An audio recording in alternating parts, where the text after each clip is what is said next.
Today we will cover how to perform a full system restart with a Sunsynk inverter with Sunsynk batteries.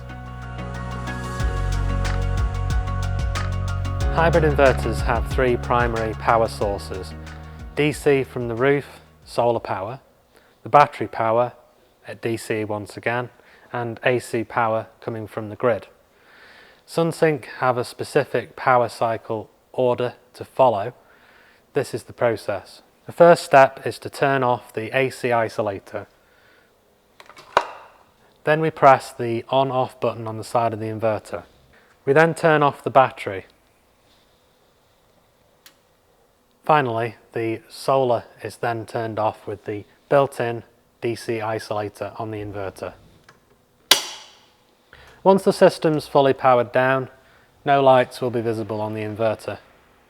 To start the system back up, we first turn on the AC isolator and then press the on-off button. Then we turn on the battery and finally the DC isolator for the solar.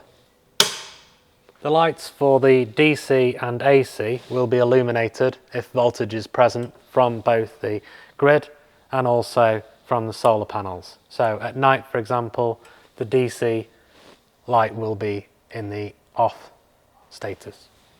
The next step is to check that the normal light is illuminated. This will take approximately 4 minutes. Once the normal light is back on the inverter, the system restart process is complete. Check for normal operation on both the inverter's display and on the app. If you have any queries about the system's operation, please contact our office.